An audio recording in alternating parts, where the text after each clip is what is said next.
when you finish a book, it's like you've given birth to some being which has a life of its own. Because I take the book not as a sort of static thing, but it's the culmination of a lot of research, a lot of thought to launch a movement.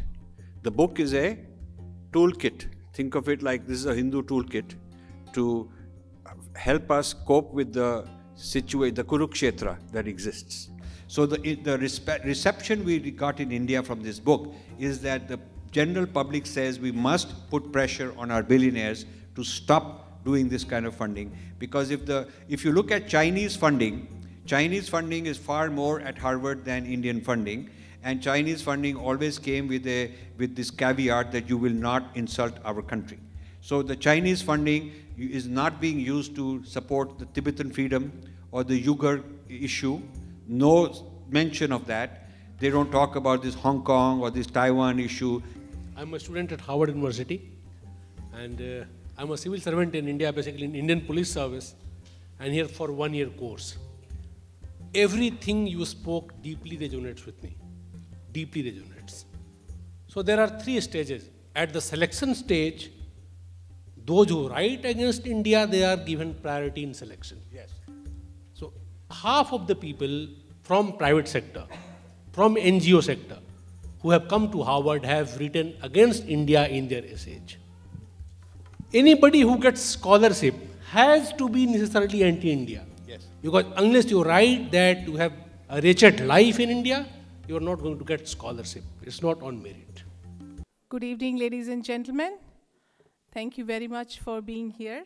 My name is Mukta Munjal, along with my beautiful co-host Jyoti Singh. We welcome you on behalf of Federations of India, New England. And I would like to welcome you all wholeheartedly to the book launch of the much talked about book, Snakes in the Ganga, written by Rajiv Malhotra ji. He's here in the audience here. We will start the ceremony by playing national anthem of both the countries. I would request everyone to please stand up.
Thank you.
Vigna Vinayaka, He Gananayaka, Vigna Vinayaka.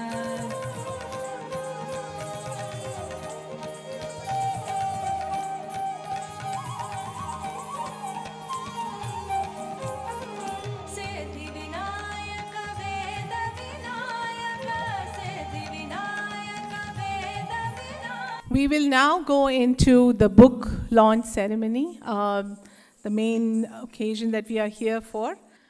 Rajiv Malhotra was trained initially as a physicist and then as a computer scientist specializing in AI in the 1970s. After a successful corporate career in the US, he became an entrepreneur and ran several IT companies in 20 countries. Since the early 1990s, as the founder of his nonprofit Infinity Foundation, which is settled in Princeton, USA, he has been researching civilizations and their engagement with technology from a historical, social sciences, and mind sciences perspective. Wow, what an accomplishment.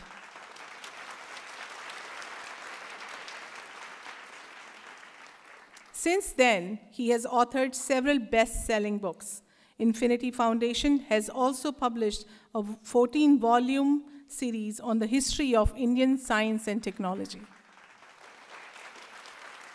He has authored 8 books. He is also the chair of Governing Board of Center of Indic Studies, and he will talk about the books, and I'm sure you will enjoy it. So I think, thank you very much, everyone, for coming here on behalf of Federation of Indian Association. Thank you very much. As you say, all the young generation is taking the support of our elder generation, who is blessing us directly in many, many terms, in terms of wisdom, in terms of books, all these things. Experience, this is the most important thing which we need, even though we are very, very skilled, but still we need the blessings and experience from our elders. And this is the one single goal of FIA, that to just go and honor our seniors, because they are fortunate enough, they have provided us enough education, they make us eligible so that we came here to serve this country as well as our motherland. So once again, thank you very much, and this is the opening of this book. Please utilize it. Thank you. I think Abhishek ji has done a remarkable job under his leadership. I am very moved and very touched. I didn't expect such a wonderful audience and such a warm reception. So I'm looking forward to this event and would love to share with you about this book. Namaste. Congratulations, Rajiv, for making this book. I know Rajiv for a very long time. And he always, when you read the book, you will find, and of course you will hear from him, something that is out of normal thinking. He's a person who pushes the envelope. I'm so happy that on this day, Rajiv is here, and we all love and respect him for all that he's doing for our community and for the world at large. It's amazing, the work that he's done. Namaste. First of all, thanks for inviting me here to do this book launch. So this is a very exciting time for any author. When you finish a book, it's like you've given birth to some being which has a life of its own. Because I take the book not as a sort of static thing, but it's the culmination of a lot of research, a lot of thought to launch a movement.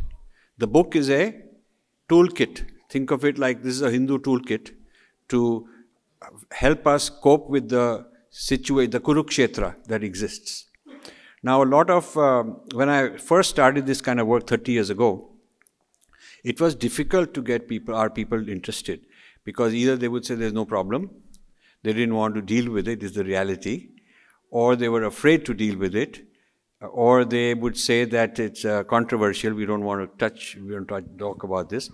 I remember in the first many years, it was difficult to get permission to give a talk at a temple, Hindu temple, because they would say, we don't want to talk, we'll talk about Upanishad and Gita, things like that, and do some puja, but this is controversial. We don't talk about issues and conflicts and so on.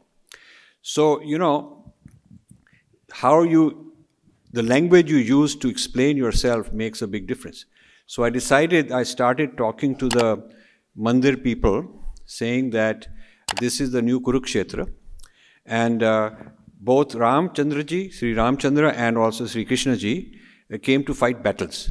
They did not come for any, their role model is that there are issues, we have to confront them, we have to deal with them, how to be a Kshatriya, that is who they were, how they were training us. So in this age, we have to also, part of the dharma is to be Kshatriyas. In the intellectual sense, it's not a physical war that we are fighting, but we have to fight the intellectual battle of narrative. The grand narrative of India is at threat, we have to fight the grand narrative of our civilization. So then they started understanding that, yeah, okay, you know, we can't deny that if issues were not important to solve and confront, if our tradition did not say that you have to go and sort out issues also, then, you know, the whole itihas is meaningless, because the itihas is about physical world, the reality out there. It is not about either doing your own private yoga, which is important, I know, or your own meditation, which is also very important, or your own private puja, which is also important, but it has to do with social, political issues confronting society. So this is one way to explain. The other thing that I would often come across is, why are you talking about others? We should talk about ourselves. We are so great. Vasudeva Kutumbakam, things like that. And so again, I had to come up with some term from our own culture. And the term is Purva Paksha. Purva Paksha is something that Adi Shankaracharya popularized. He did great Purva Paksha, which means you study the opposing side, and you study them very carefully with respect, take them very seriously, and understand who they are, what they are doing, what their thought process is, what are their strengths, weaknesses, arguments, and then you give a response. So I'm doing Purva Paksha in the Kurukshetra of the forces that we need to deal with. So then they started saying, okay, yeah, we can't deny Purva Paksha. So this way you have to gradually become somebody that people take seriously, that what he's talking about is relevant and it is not just something that we can avoid. So becoming non-ignorable also has the challenge that you also get attacked, because either if you are writing something, doing something and you're ignored, then you don't have to worry about it. But if you're non-ignorable, which is important to bring change, then you also are going to face attack. So you have to be courageous, and this means that before you put out something, you have to be so sure, your research has to be so solid that you have to be able to defend against the big forces. I've never taken on a book project where I was going after minor forces. Whoever I took on in each of my books were the top tier forces. So in this book, the top level force is Harvard University, and half the book is about a criticism of Harvard University. Now it's very interesting. In the United States, you have books written criticizing anybody and everybody, whether it's a president. There is no president that hasn't been criticized, whether it is some big businessman, whether it's Bill Gates or whoever it is. There are always critiques, which is part of democracy, but part of free thought. But there is no such work which is doing a critique of Harvard University. For such a long time it has been around, and given its power and its clout, it is quite amazing how much they have controlled the narrative in such a way that there is no criticism of it. So this book is a critique of Harvard University from an Indian Hindu lens, basically how they have been studying us, how they've been representing us, how they've been misrepresenting us. And it is not based on just cut-paste, but I've had a 30-year experience. I have a whole chapter on my 30 years of encounters at Harvard. First as a donor, philanthropist, giving them chairs, academic chairs, funding their conferences, funding many projects, and then gradually understanding what they're up to, giving responses to them, and then from there it turned into more and more serious scholarship to critique them. So now this book, just to come to what this book is about, earlier I wrote a book called Breaking India, and now this is Breaking India 2.0. So the first question is why, what has changed? What has changed is that in the Breaking India 1.0, the forces that were the Breaking India forces were targeting the grassroots of India, the poor peasants, the poor villagers, either converting them or turning them into Maoists or something like that, putting divisive thoughts in them, breaking India in that way from the bottom up. And now the Breaking India 2.0 are targeting the elites of India.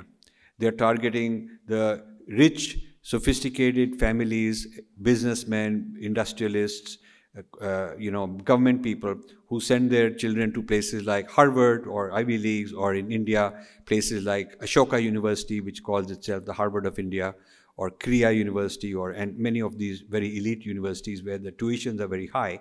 And naturally, these are people from very good families. They're also targeting the government of India, administrative officers. They're targeting industrialists, big industrial houses. They're targeting scholars. So this Breaking India 2.0 is a top-down attack on India, not a bottom-up like the previous one. That's a very big difference.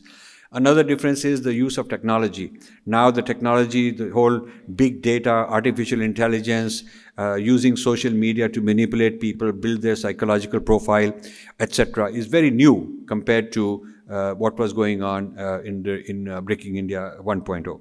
So the Breaking India, you might say, well, in what way are they breaking India? It is not a physical breaking, but the narrative and the mind, the psychology, the sense of identity being attacked and being broken.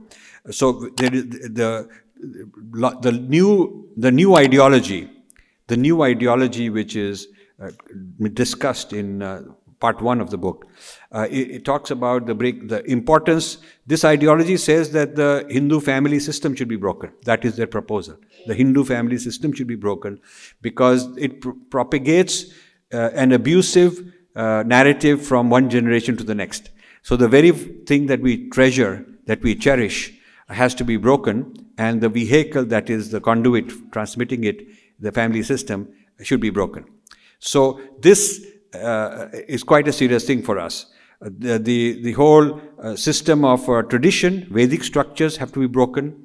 The nation state, its constitution, its fundamental structures, the democratic process. India is a sham democracy. They say India is a fascist state. All of this stuff is coming out of this particular ideology. And then there is a attack on IITs. There is recently a whole book from Harvard which attacks IITs, which says that IITs are propagating casteism and they're promoting Brahminism and they're suppressing Dalits, which is of course all not true. And therefore this casteism is what is being brought by the Indian tech workers into Silicon Valley, and therefore there are people suing, like there's a lawsuit against Cisco already, which says that Cisco is biased against Dalits. And this whole theory says that the Dalits are the blacks of India and the non-Dalits are the whites of India, and caste is a form of racism. And so this whole divisiveness in India is being now brought into this country to target you people, all of you, us. So now there are laws, there are policies in some big companies, HR policies that say that there has to be a survey of caste of Indians there, which is very strange. They're only picking on Indians to do that. Some universities, starting with Harvard, have made a policy that caste will be treated as race. Same way. If there's a complaint on caste, it will be treated as racism and the race laws will be applied, which is quite serious. So it seems that just being an Indian, you can be suspect. You can be suspect there's something wrong about you because you're bringing this very backward, social thought into this country and spoiling the life in this country because you are from a certain caste hierarchy. Whether you are or not, that is the narrative. So this is also this whole theory of wokeism, which has taken on the progressive left wing. It's not liberalism in its best, but liberalism gone too far. The left wing gone too far, which is now, they are now calling themselves progressives. So this progressivism, or wokeism as it's called, is attacking things like, the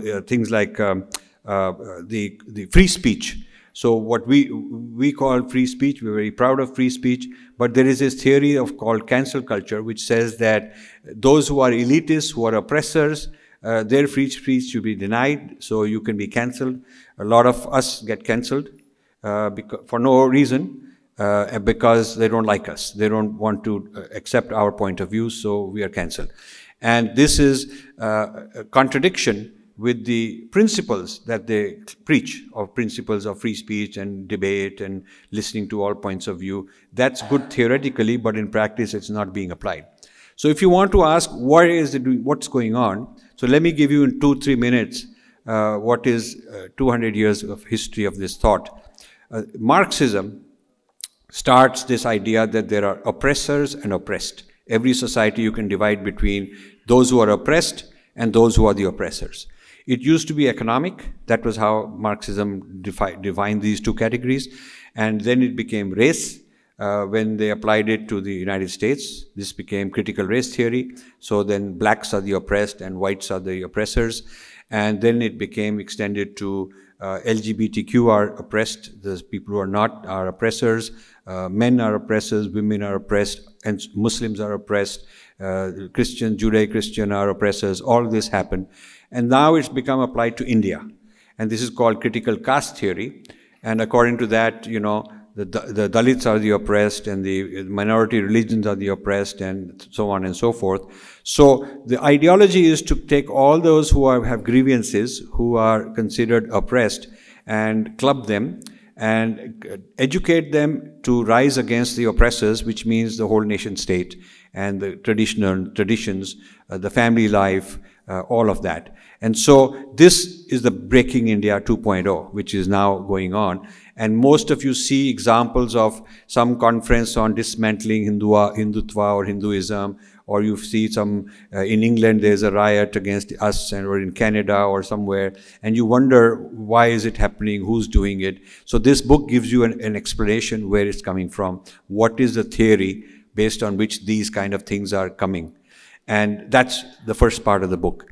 The second part of the book is that this is happening at Harvard. It's happening in many places, but we pick Harvard because that's the main center. And it is happening in Harvard with the funding of Indian billionaires.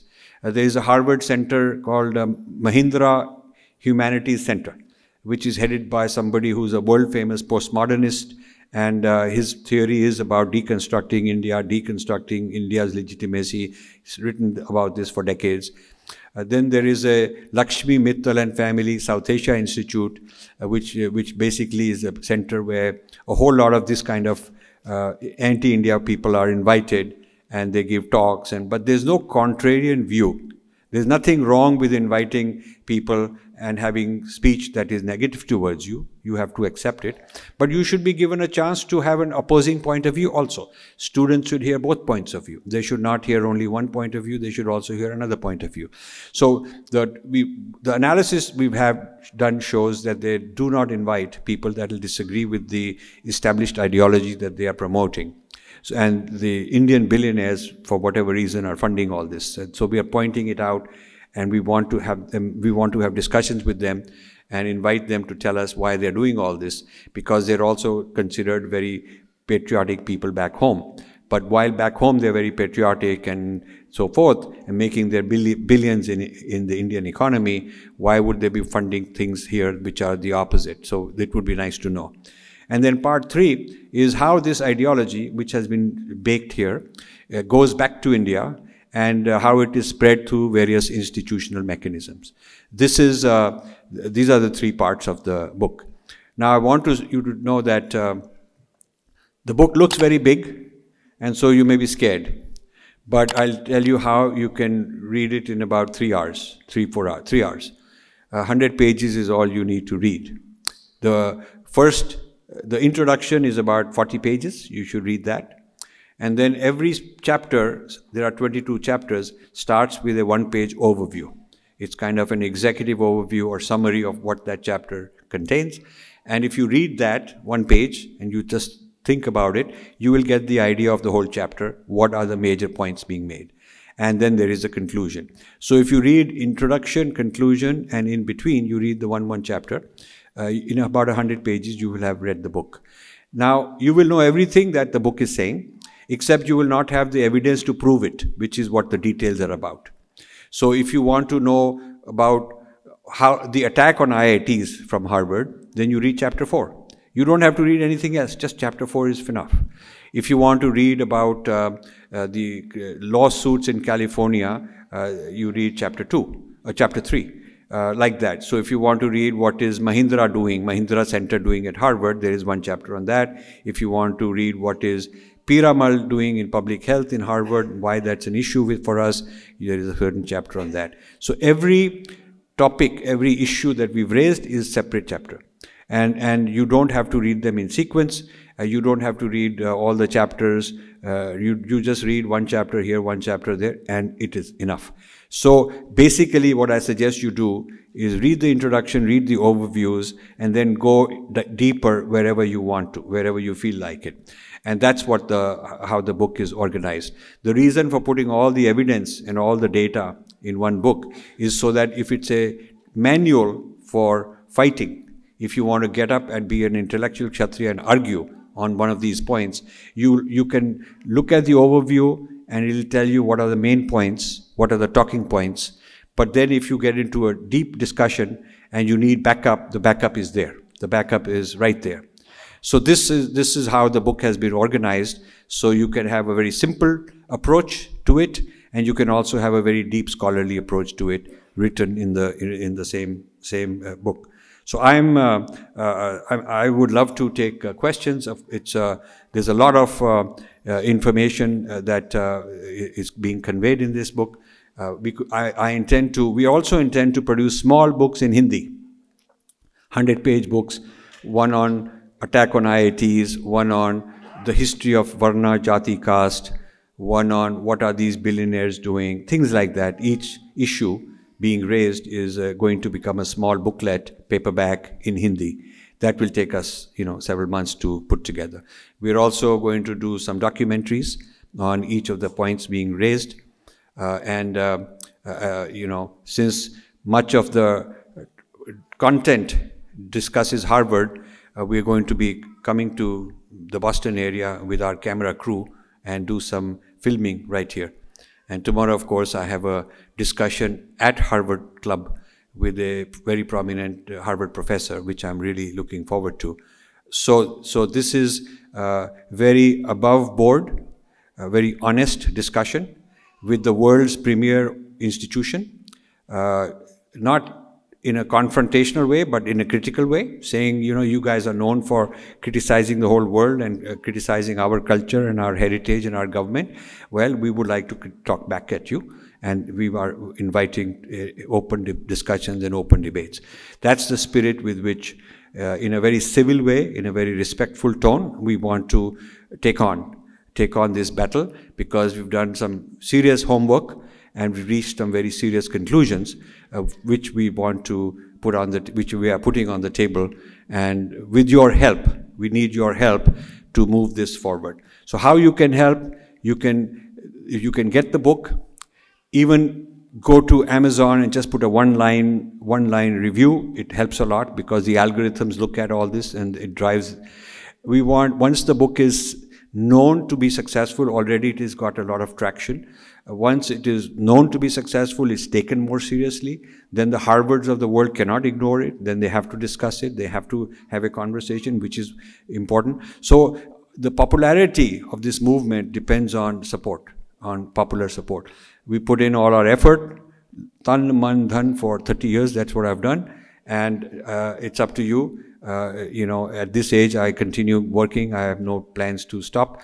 And thanks to people like you, people like FIA, people like Abhishek and the others, that encouragement and that love is what keeps me going. So I will stop and be more than happy to take any questions. Thank you, and Jai Hind.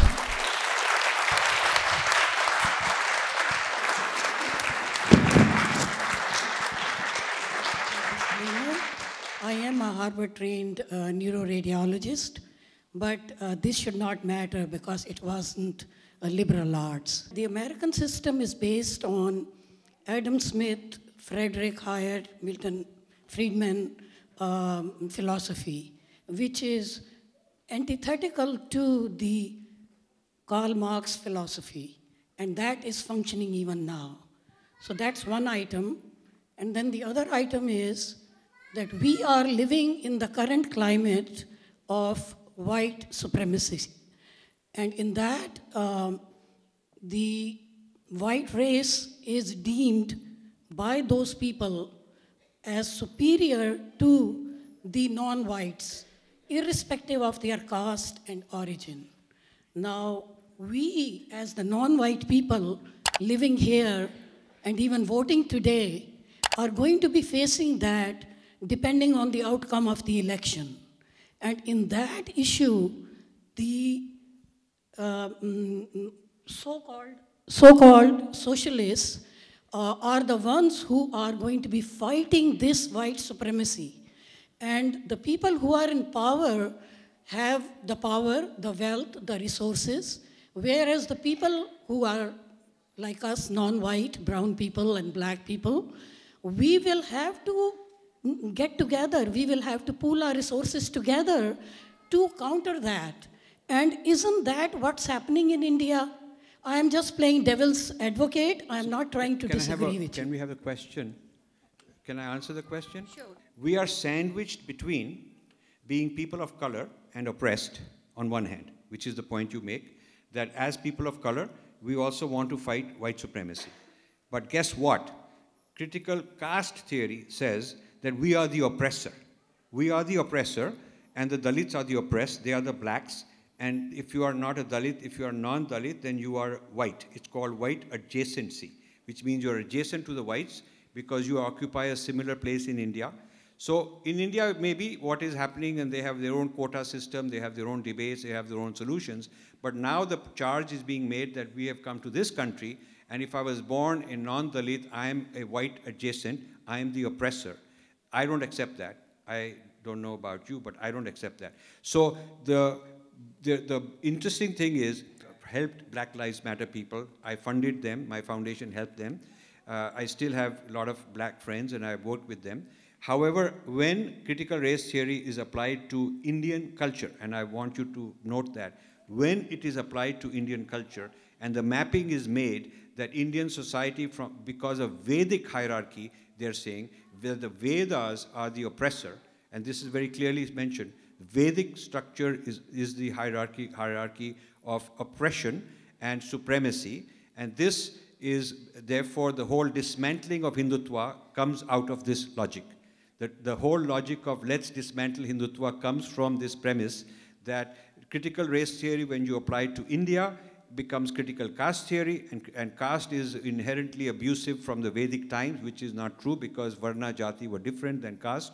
Caste has become abusive recently, but it was not the same as Varna Jati in the past. So there's a lot of fallacies in the history that has been given, as a result of which my entire culture, civilization is delegitimized as supremacist, and this is why you hear terms like, Modi is a fascist, and you hear terms like, these are Hindu chauvinists and supremacists. These terms, supremacy, fascist, dismantling, are not accidental. They have a certain origin, and that is what our book is pointing out. So I'm very glad, because it is exactly discussions like this which will help us bring out more.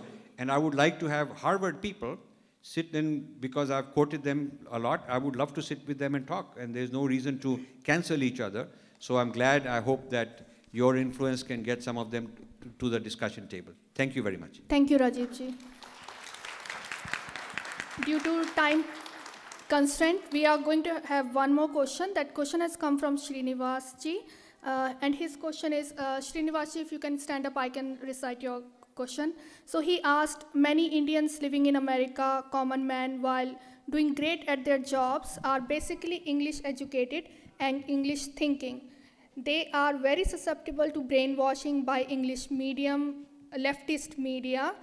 So most of them innocently work towards destruction of Indic civilization, or like you said, breaking India, or even America for that matter.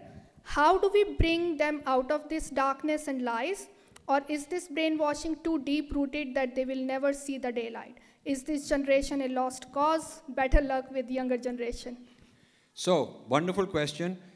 as a Kshatriya, I never believed that there is a lost cause. I never believed till the last ball is played in the game. I don't believe the game is over. I will not concede that our culture has lost because, yes, we are down, but we are not out. We also have a history of fighting back and winning. So let's discuss what we can do about it. First of all, taking note of the problem is a very important first step. You have to accept the problem as a very serious problem and not assume that it's not so serious and we'll be okay. You can't just deny the problem, it's very serious. It is not only English language.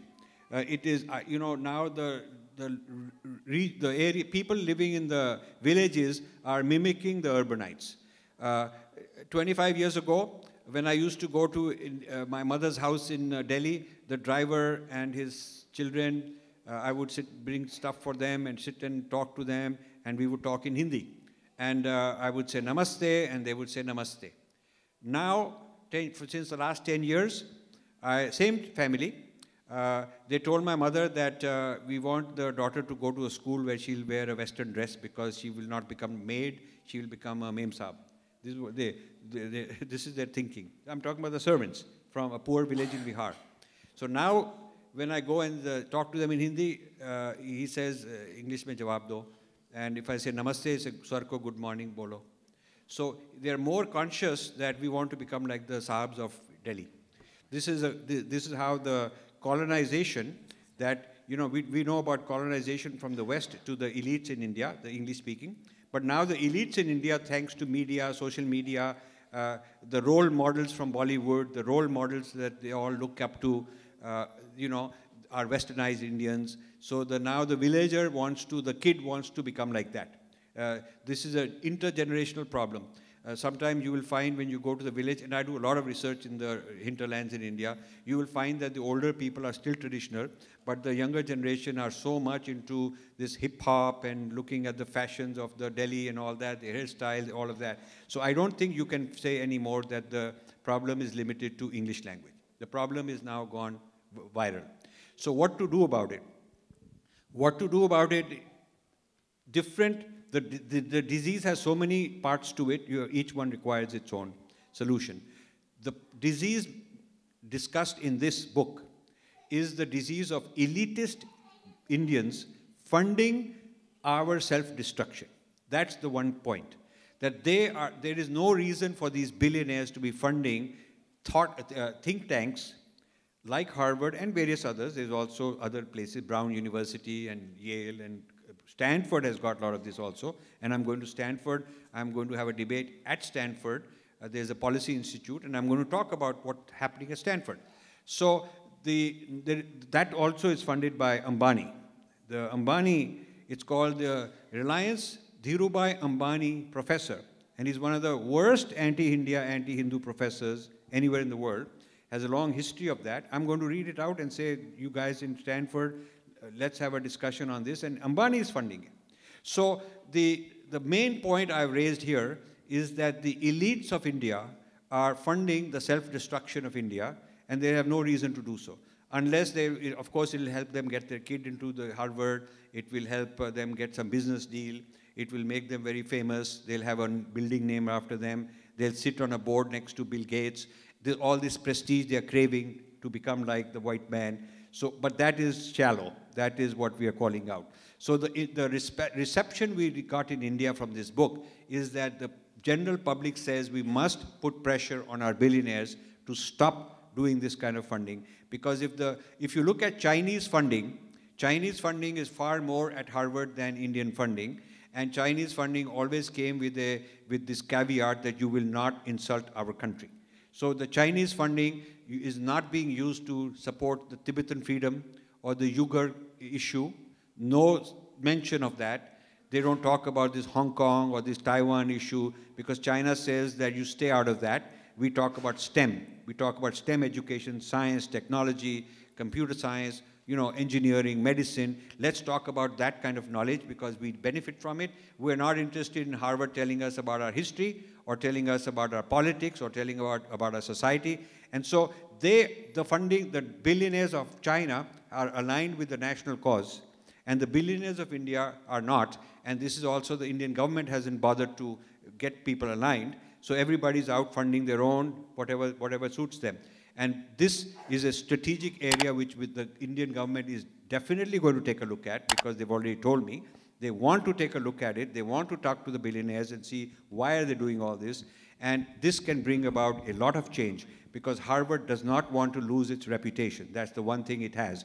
And if it ever leaks out that the Indian billionaires might get out of there, might close their chairs, it will be a big slap on the face. They don't want that. So why can't we change them into things about India that are positive? I can give you a one-day workshop on what all is positive about India, which they don't talk about. I have a whole chapter in this talking about the things that Harvard refuses to teach and refuses to discuss in their curriculum concerning India, because those are positive things.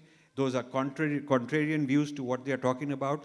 In fact, Harvard itself has benefited from Indian influence. I talk about T.S. Eliot, who was a big figure in Harvard, and how he was a Sanskrit scholar, and how he himself acknowledged that his best poems were basically translations from the Upanishads. He himself acknowledged that. There are books written about it, but Harvard doesn't want to acknowledge it. And then people like Emerson, a major figure at Harvard, called one of the Boston Brahmins. You know, these people were called Boston Brahmins because they were so inspired by India, and they were among the founders, the early great figures at Harvard. And such figures are no longer, their debt to India is no longer talked about. Harvard should be respectful of the Indian sources. And all the way to recent times, I have a whole lot written about neuroscience and the use of Indian meditation and the research on Ayurveda going on at Harvard without proper acknowledgement. And I think this is an area that my friend knows a lot about, and I have to talk to him about it too one day, because he's part of this in a sense. Harvard is appropriating a whole lot of Indian knowledge without acknowledgement. Where India is good, they will claim it and say, "Hamara hi hai." We are hadap kar lenge. I call it digestion. Digesting Indian knowledge without acknowledgement and mapping it to fake Western sources, when authentically it ought to be mapped to Indian sources. Yeah, when the Vichar Dhara, the knowledge has flown from Vedas all the way to modern times, and it is of use. They are taking it and changing its history, manipulating the history to make it look like it had nothing to do with India. So I consider this to be a one-sided sham, that when you want to criticize, you criticize. When it is time to, why wouldn't they do that to the history of thought that came from Greece? Greek thought came to the West and it is all praised. Greek thought is very respected. The thoughts that came from the Bible areas, the thoughts that came from Europe are all respected. But the thoughts that came from India are not, because only the negative things are talked about. This is the problem I'm having. And so our billionaires have to stop this.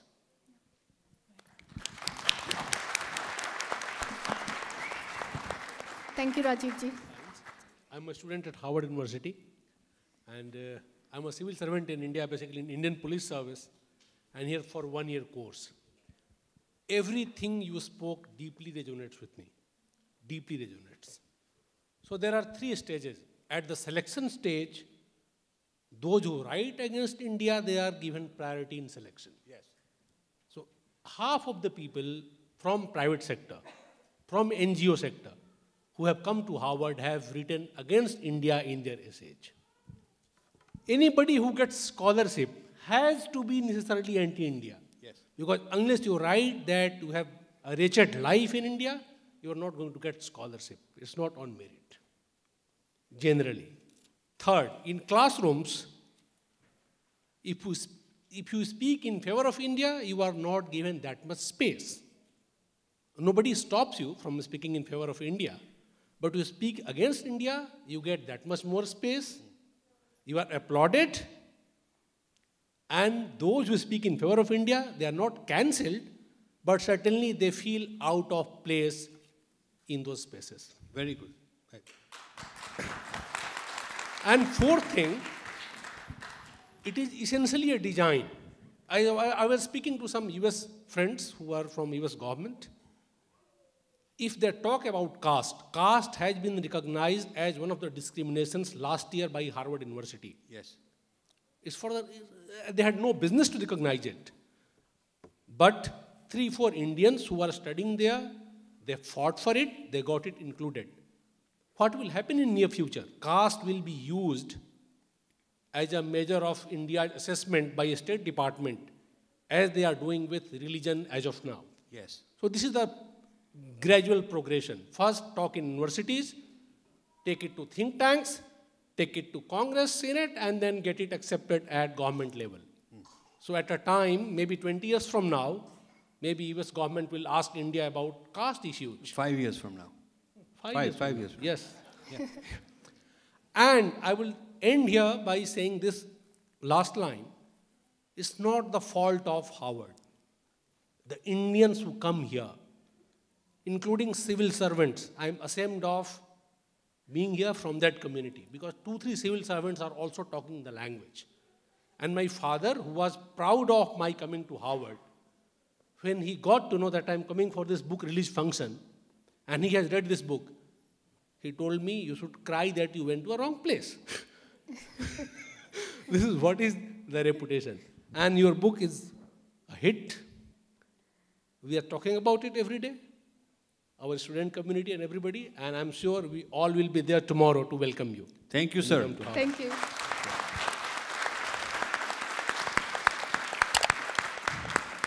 So this is why I wrote the book. This is exactly because of people like you. I'm very honored that you are reading it, and there is a community of interest, because it's not even been out for 45 days, but is really gaining momentum. So I agree with everything you're saying, but I think that the events are happening faster than you've mentioned. The critical caste theory and its affiliated causes have infiltrated policy making in India right now. The policy think tank Niti Aayog has Harvard people on the advisory board who are bringing these thoughts into Indian policy making. It has entered Indian theories of social justice and human rights. It has entered the corporate world of ESG, environment, social justice, governance. The ESG is the World Economic Forum project to measure index of corporate behavior. So just like, all of you have heard of, China has this system of measuring social merit, how each individual is measured through artificial intelligence and through big data and his behavior on social media. He's given score for everything good he does for the country, every negative score for what he does wrong, whether his views are good or bad, it's all recorded and profiled. So this is an individual profiling system and scoring system, based on which he will get his privileges, whether he gets admitted, whether he gets to a good hospital if he needs it. All of that is decided. The country's allocation of priorities and resources depends on your score. So you have to be a good citizen, which means well-behaved. And everybody is criticizing that this is anti-democracy. But in the United States, in World Economic Forum, Harvard Kennedy School are doing a similar thing for the corporate world called ESG. They're scoring companies based on their performance.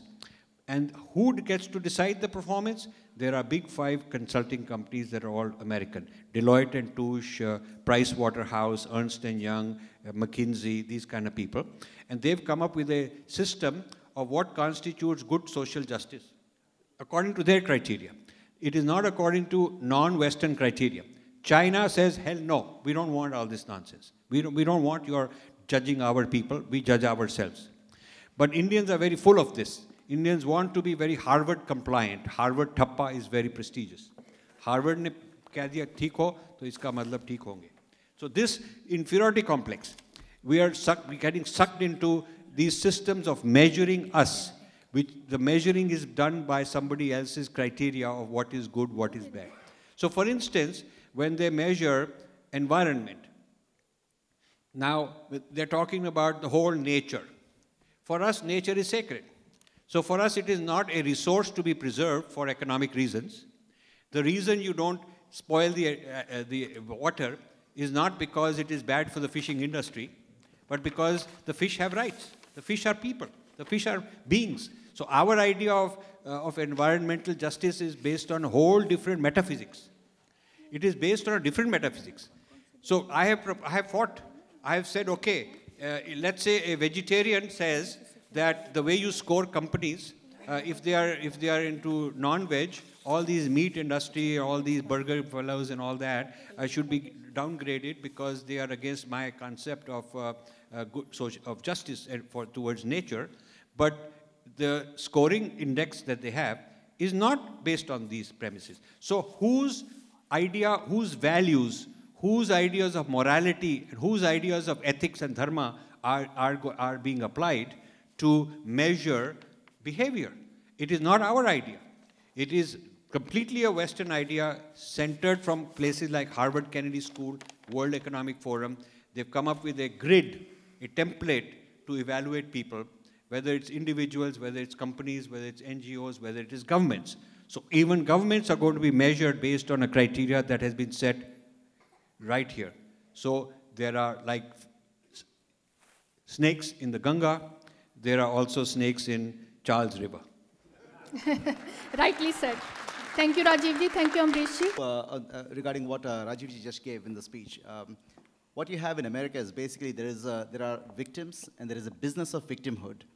So essentially the business of victimhood that the communists and leftists, they run like any other business. They recruit new people and they actually thrive on it. They actually believe that somehow you have to recruit new one. If they don't, you have to oppress them. So it actually works counterproductive. So. Thank you so much. Very honored to be sitting here with you, Rajivji.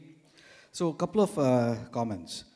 I don't know, the concept of availability cascades, and that seems to have kind of one person saying something, and then a few others repeating it, and then it goes on without the people checking the veracity of what came before, and then everybody accepts that. And then in the end, we believe that, oh, since so many people are saying it, it must be true. And that's somehow maybe the root. If we took the time to understand what we are being told, maybe we would be out of this situation. The other comment that I would like to make is go offbeat a little bit, but then maybe related to this is that, we don't talk about Ramanujan, the great mathematician. And he was born in poverty. He did go to England, but then he died in penury. His wife was also she was not living a luxurious life, if we go and take a look at it. So those kinds of stories, I wouldn't call them stories, histories, are not brought to mainstream in that way. So, thank you. Likewise, Rajivji, really honored to be here in your presence, and I know of your work, and I have actually, I represent Ayurveda. I'm, my last name I have adopted as Ayurveda, so I'm Pratibha Ayurveda. And I know you have done a lot of talks on that too. In fact, I've just come back from Florida from an Ayurveda conference, and I met Brahmaratna Agrawalji, and we were talking about you. So my only comment is that because I represent Ayurveda in this country, and I'm ex-Ayush, so I have been in the Ayush ministry back in India, what I see from the Ayurveda perspective, the appropriation of our traditions and knowledge is appalling. And it's not just at the consumer level or the industry level. Unfortunately, it is also from the Government of India representatives level. I was just talking to Abhayji about Ayurveda Day, which we celebrate on the occasion of Dhanteras, which is Dhanvantari Day. And the CGI New York held some celebration on the occasion. Not a single Vaidya was invited. It was Western doctors. To me, it does not make any sense. Absolutely. So what do we do with that mentality is my question, because we can fight with outsiders. What do we do with the mentality that they have left behind inside our brains and minds? Thank you. Then, namaste. Of course, it's a great honor to be with Rajiv, and I've been following his work since Breaking India. 1.0. So he's come on this long journey. But I wanted to say something different today. So today's event was about Deepavali. It was about Rajiv's book launch, and it was about Veterans Day. So when I was coming, I saw it says Diwali. And that started me to think, it's not Diwali, it's Deepavali. And it's Deepa Avali, which is, it's not about a single lamp. We are all Deepas in our own right? But it's about a formation of lamp. It's about an organization of lamps. And that's what Deepavali's significance is. So it's about aligning in the society, in the samaj, right? Only when we organize and we align our thoughts, we align our vision, we align our actions, then something happens. So the Avali is what makes it look beautiful. Otherwise, it's a bunch of people, millions and millions of people, hundreds of millions of people who gather in the Kumbh, but it doesn't amount to a force. So Deepavali is a huge parv. It's a big parv. It's a Mahaparv, because it's all about the Samaj. It's about reminding us that we have to organize and align ourselves, and only when we organize and align ourselves can we fight against all the things that Rajiv is talking about. Without organizing ourselves and aligning our thoughts and vision and our actions, it's not going to happen. Thank you. So just to respond, two questions. One is, why is this happening? Why are they doing this? And the second is on Ayurveda. The clash of civilizations, Huntington, Harvard man, explained the clash of civilizations as a clash of narratives, which has been going on all the time for a long, long time. So this is a new kind of Kurukshetra, of narratives Kurukshetra, narrative war. You see, there is a lot of threat that Indian civilization poses because some of the metaphysical assumptions are so dramatically different and provocative that it just dismantles the prevailing point of view. Ayurveda, done honestly and genuinely, will threaten the whole pharma industry. I'm telling you that. Because the whole reliance on a single molecule controlled by a patent, and then universally it is sold to everybody as if all our bodies are the same, all that gets dismantled. And if you really have an Ayurvedic society, it would not be very easy for so many trillion-dollar companies and billions of dollars companies to continue. So these are threatening things. You know, our civilization does threaten. If you had yoga universally and people having very high experiences in meditation, you are not going to be accepting that I'm a born sinner and I need to follow that church or that madrasa or somebody telling me, because you feel that the knowledge, the wisdom, the answers are within. You realize that I am Satchitanand. I have that in me. I am not original sinner. I am originally divine.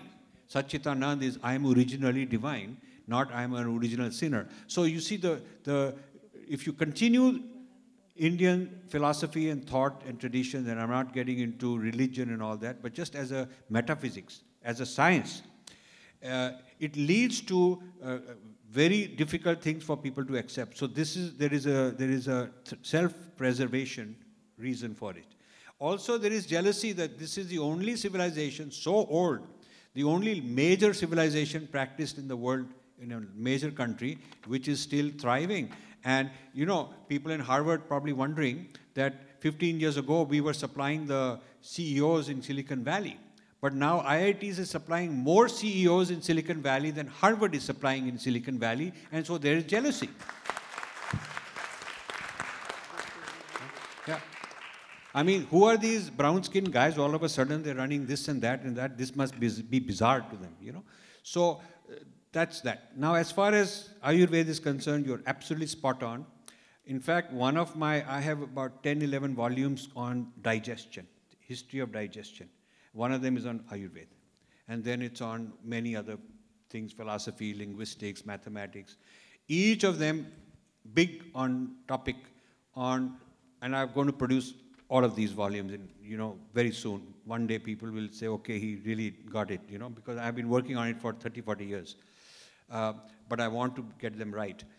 The one on Ayurveda shows the long appropriation of Indian life sciences, not just Ayurveda, but agriculture, botany. The first books on botany from India. One of them is at the Harvard Library Archive. It's a translation from, one of the Indian languages. I think it's Malayalam into Dutch or something. One of the first books in botany, 1600s. And that's the beginning of botany in Europe. So the history of appropriation is very old. Now, thanks to my friend here, he arranged my visit, and before Herb Benson passed away, I got to interview him.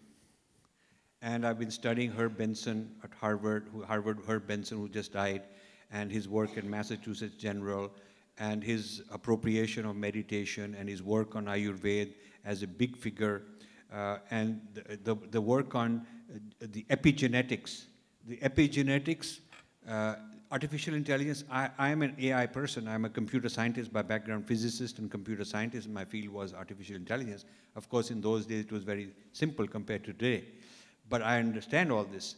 So the use of genetics and epigenetics to study the effect of Ayurvedic and the effect of, what happens in the certain moon cycle when you harvest, and what happens when you do this mantra, when you do this. They're doing this research. Unfortunately, India is not doing the research. Our knowledge is being subject to scientific validation by people within a 50-mile radius from here. Within a 50-mile radius from here, getting patents, creating products as the next generation breakthrough of personalized medicine, individualized, personalized, DNA-specific medicine. The dosha system into taking the doshas into sub-doshas and all that, and down to the DNA level. So our government, and I was asked by the vice chairman of Niti Aayog, Rajiv Kumar, before he retired, he was my classmate in St. Stephen's College, to conduct some workshops on what is happening in the world and what is happening in India, and he brought Ayush head and AIMS head and all these people from different government agencies into a group, and we met for 8-10 hours a day several times. And what came out was very pathetic, that they are basically looking up to the West to give them guidance on their own tradition. And she's absolutely right. Shame on the Indian government people, ministry people, Ayush people, who are looking at the West to come up with standards on Ayurveda, like standards on yoga also. And our people have lost the leadership, the adhikar, and we are happy to give up the adhikar to people. So as the gentleman there said, you can't blame them, you have to blame ourselves. Our own people are sold out. So let's continue with more questions, please. Thank you. Thank you, Raju. I've been watching you for the last 25 years or so, and you have been at it with, just like said, tan man dhan. Raju, for Ayurvedic perspective, he is the nadi. So you have to do nadi pariksha of Raju. What is really going on in the society? And I find in more hopeful sign. This is very important, that what Raju is pointing out. He is a listening post with a blowhorn. He is not afraid of telling as it is. But India is historically, at least historically, since Alexander was winning everywhere, except when he went to India, he went down. Then there was Buddhism is even part of India, but it was growing, and the Shankaracharya comes, puts it down. Then there were all Arabic people came, And India is the only place where Akbar had to change Islam to call Deen-e-Ilahi. And he wasn't liked by it for doing that. It was an acceptance of defeat. When colonial powers went all over the world, East India Company was the one which was doing business in America and India and the rest of the world. It was East India Company. And India was the first major country in Boston. Yeah, they were the Boston Tea Party was the East India Company's tea. And it was India which kicked them out. What I'm trying to say, there is a hopeful sign. India has this Yuga cycle. So it is us who have to grow. And it is us to have to grow with the tradition to help others, not for us. This is the lesson of Indian tradition. The moment you start thinking of helping others, all the strength you grow. And that is very important. I hope that Rajiv is going to be able to awaken a lot of us in this process. Thank you. Thank you, Balram. So much. I'm going to speak very fast because I need to say something. This book is very thought-provoking, but I'm going to discuss only one idea which made me think very deeply. One question. India is a 5,000-year-old civilization. And I was wondering, sir is mentioning about a handful of people and some institutions. Are they enough to disrupt the idea of India and disrupt the civilization ethos of India? But then the answer I found in myself was yes, because Gandhi was one person, but one idea. Modi ji is one person, but one idea to see India re-established as the Vishwa Guru. So is the critical caste theory the idea that can now pervade Indian consciousness and cause the kind of disruption which we are fearing? I think very much so, because idea is like water flowing into an empty vessel. It will occupy the entire space unless there is a counter narrative or a counter idea already there, which we can actually resort to when a kind of threatening idea is there at our doorsteps. Sir, just one more line. What I want to say is what we need to do is produce a counter-narrative. Shutting down Harvard or shutting down all of these people are not going to shut down the ideas in the age of the internet, because now ideas spread at the speed of light. And if there is a vacuum in any society, and if there are fissures to exploit, then all of these agencies will continue to exploit, and there will be people in India who will be very open to accepting these ideas because we are not able to offer a counter-narrative. So this was my idea. Thank you. This is true. This is absolutely true. In fact, I had a discussion with Arnab Goswami, 45-minute interview he gave, and I was very excited, very happy about all the things he did, but disappointed at the end when he said, why should we worry about some ignorant people sitting far away who are saying all this, how will it harm us? There wasn't enough time left, so I'll give you the answer now. You know, Lord Macaulay was that one man sitting in England, far away, ignorant, who changed the policy against Sanskrit, brought in English, and we know what happened. Max Miller was that one man who came up with this Aryan-Dravidian divide in a land far away, very ignorant. He had never come to India. And we know the whole Dravidian politics in Tamil Nadu is the result of this Aryan-Dravidian divide. Even today, we can't get rid of it. Lord Risley, who came up with the caste hierarchy, previously it was Varna Jati, and started implementing it in his caste census. And today they are doing caste, they are proposing doing caste censuses in Silicon Valley. In companies where Indians work, they want to do caste censuses.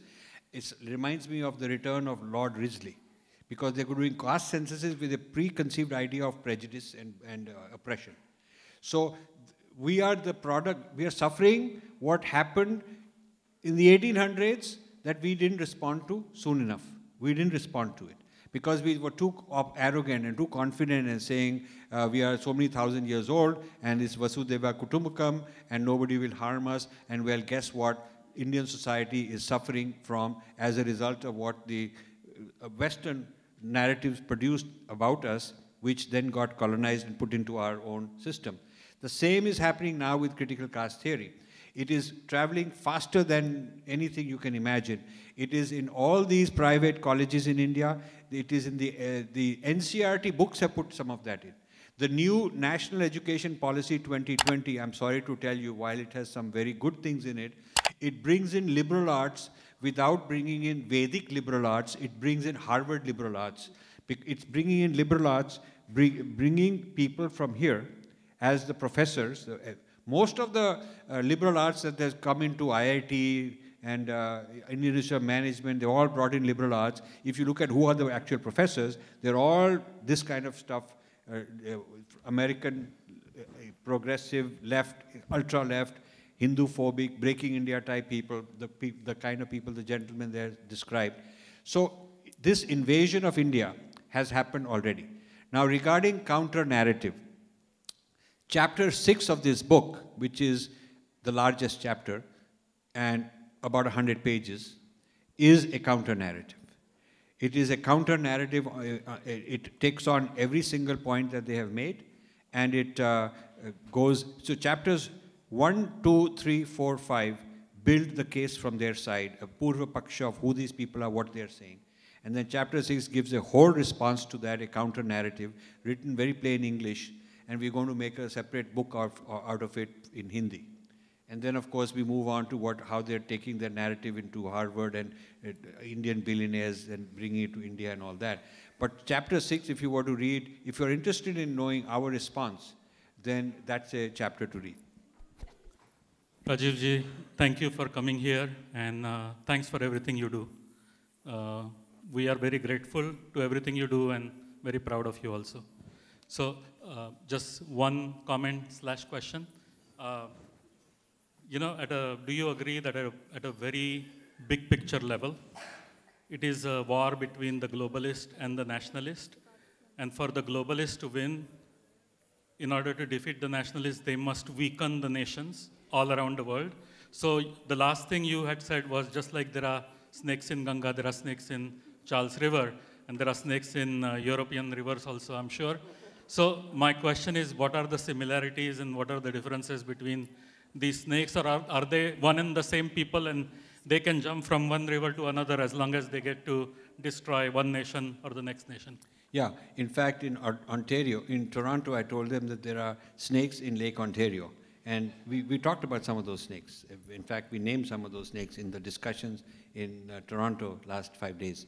So you are absolutely right. The globalists want to dismantle structures so that there is chaos, and the individual is left in disarray, psychologically lost and confused and vulnerable. And these vulnerable individuals are then able to reconstitute society in the new image, which I have described in the conclusion chapter. The conclusion chapter tells me where things are headed if things are left as they are, where things are headed very rapidly by 2030. That's my feeling. And the World Economic Forum has actually gone public saying they want to promote it. And there are people in the artificial intelligence space who are, and in the space of putting implants in brains. Elon Musk is not the only one. There are many. The Chinese are in it. There are people into manipulating social media. So I think we are headed towards a digital caste system. And we are headed towards a global oligarchy. Not just Russian oligarchs, but their global oligarchy. And a devaluation of humanity and human beings, because AI will take over a lot of jobs. And people need to be managed as morons, happy morons, because then otherwise they will be creating a ruckus and violence. And to keep them happy, they have to be sedated into a sense of everything is good and all that, and maybe they live in the metaverse and have a good life in the metaverse. Okay, so all of this is not conspiracy theory.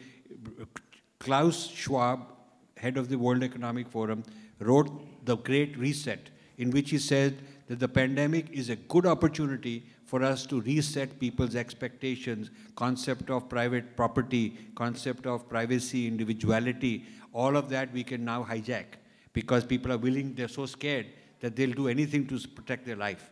So, so why why would, let me ask you this question I've answered in this book, but let me ask, why would the 100 billionaire worth people, the 10 people who are worth tens of billions, who made their money in capitalism, why would they support the ultra-left wokists as they do, on the social media? Why would they support the people who would undermine capitalism? This is answered in the conclusion section. They support them as useful idiots. Useful idiots means that you guys destroy everybody, but I'll survive because I'm stronger than the rest, and then I can take over. So you are useful idiots because you are, in a sense, suicide bombers, like suicide bombers. So the wokists are useful idiots for the future oligarchs. That's my thesis. It's an honor to be a part of this occasion. I just want to thank you, Rajiv ji, for your constant effort to preserve the image of India and to shed the light on the truth. As the India also becomes an economic power in this world. Thank you. I would request Rajiv ji to please give this proclamation for Hindu Heritage Month to Abhay ji.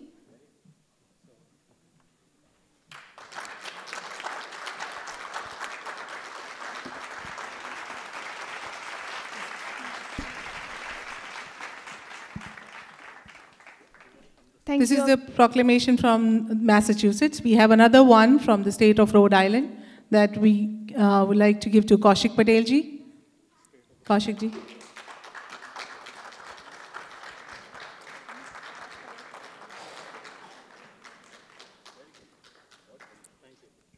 Thank you so much.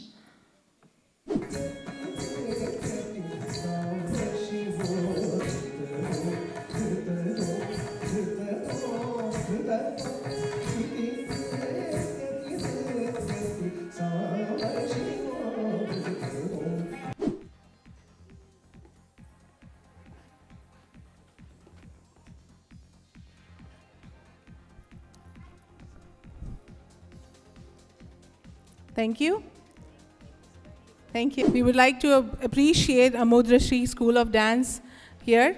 They have won 3 Guinness World Record in Bharatnatyam, prestigious Natya Prasanna Awards, Power Global Award for Dance 2022, appreciation from Governor Mr. Charlie Baker.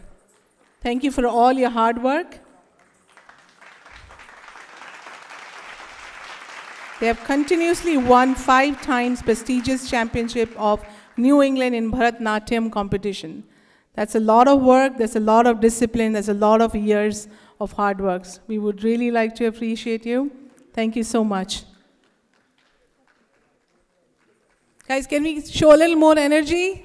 These are little kids.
They've been waiting whole night for this moment. Can we show a little more appreciation?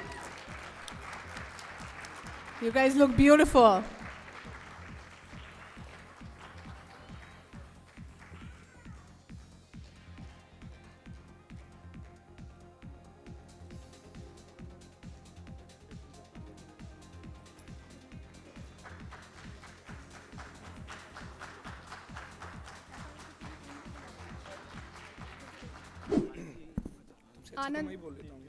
Anand bhai, please join us. Please join us. It gives us immense pleasure. Honorable Balram Singh ji, please join us. Abhay ji, please join us. Sandeep bhai, please join us. Just, what's the matter? सब कुछ खत्म करो इसी में अभी.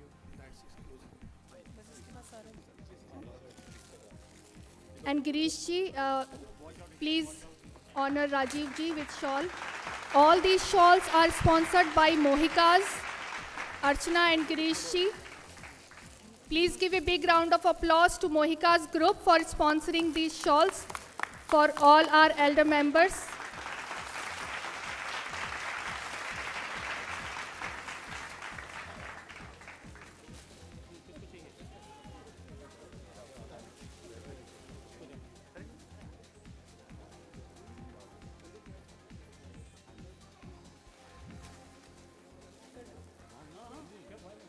I would request all FIA team members to please join us.